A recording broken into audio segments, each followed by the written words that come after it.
Hi everybody, so it's been a while since I've shot any videos. I've been busy, I'm very under the weather and I'm starting to feel a bit more like myself. So I thought today I'd do a couple of videos. I've recently got some new decks. Some were gifted to me, some I bought, so I'm very excited. I'm going to start with the deck. I actually probably got it 3 weeks ago now, so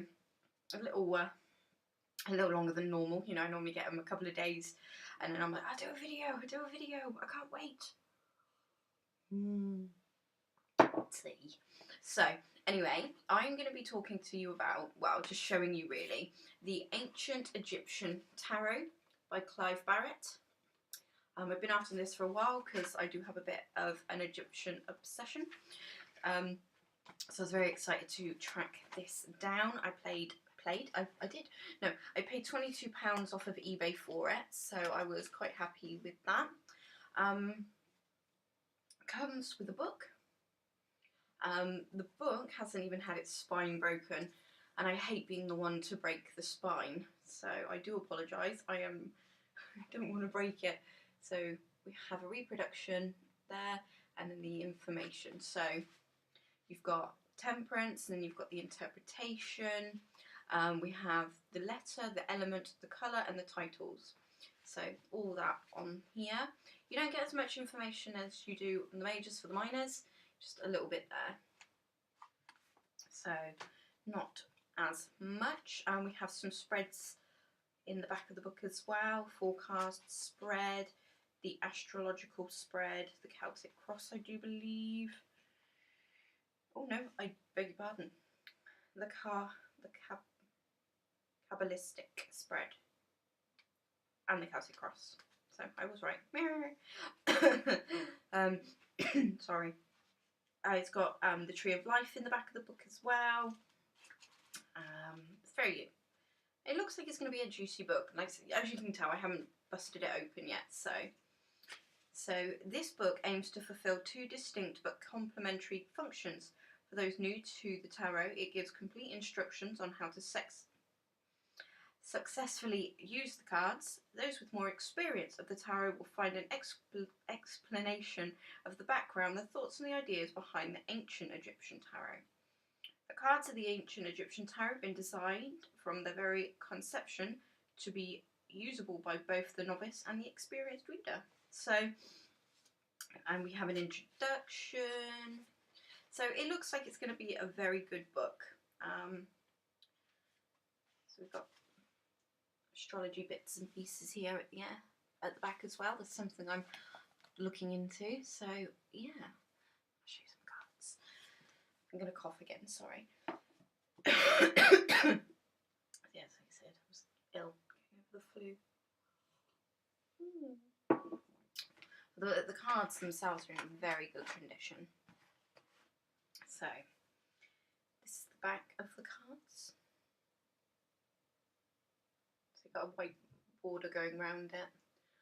The size of the cards, not a bad size, good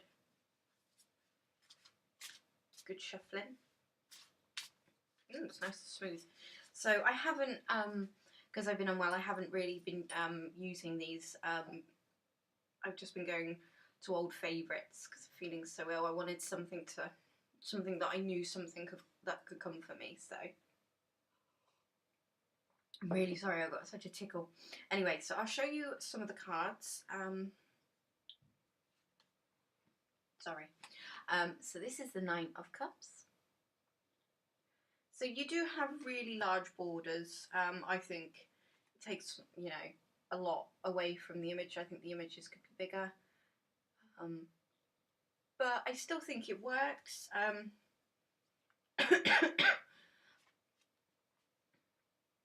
You know, I do think you still get enough of the image.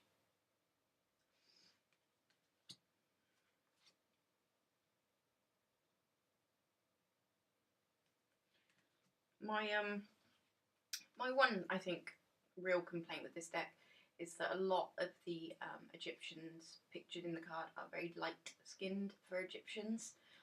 I would have thought they would have been darker skinned, but That's what the artist wanted. This is the Ace of Cups. I love this.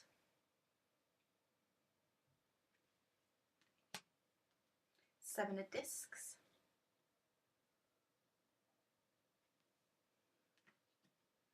Wheel of Fortune. Pretty epic. This is one of my favourite cards. This is the Fool. It's beautiful.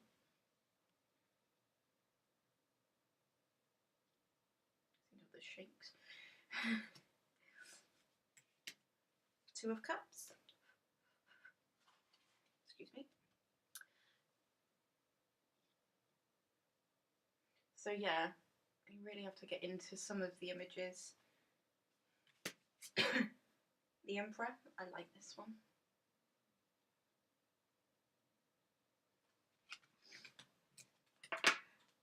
This is the Hermit. This is also absolutely stunning. It does seem every time I do a video somebody's going past me, so I do apologise. I do miss doing it in my space. So that's the Hermit. So I've been reading a lot more on my Egyptian mythology and the like. I'm really enjoying that process. So for me it just seems natural to keep collecting Egyptian cards. Although saying that, I do want to look for different kinds of Egyptian cards because I ended up purchasing the Abyss Tarot, and it was just like my Egyptian Tarot by Sylvia. Still better, Sylvana. I can't remember now. How bad is that? And I collected decks. But anyway, they are hers is later than the Abyss Tarot, but the Abyss Tarot is younger than another deck, and all the images are nearly the same. So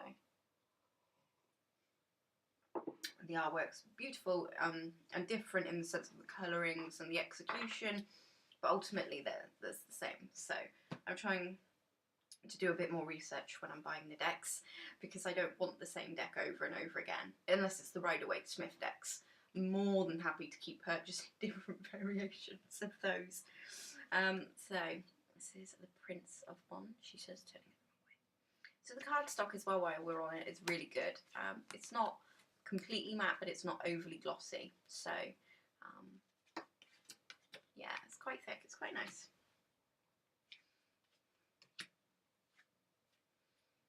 Oh, I'm going to have to change hands. I keep holding it wrong. The Tower. I like this one. You just see the people running off at the bottom. Star. She looks very celestial, like a celestial being in this. Well, almost alien, with her rib cages jutting out as she like that.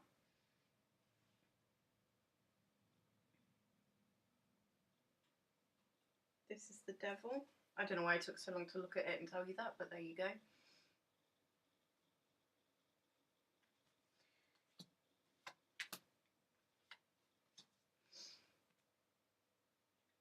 Two of Discs. Now, I don't mean to not sound as excited, but because I've had it for a while now, and I've been looking at it. And that's why I like to do reveals not long after I've gotten a deck, you know, a day, a couple of hours in some cases, just because I've got the initial so I like to try and convey that.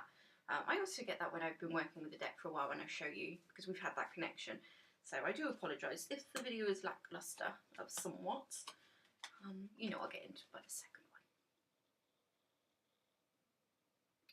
So yes, I just had something pop on my screen. It's very annoying. Excuse me. Go away. Okay.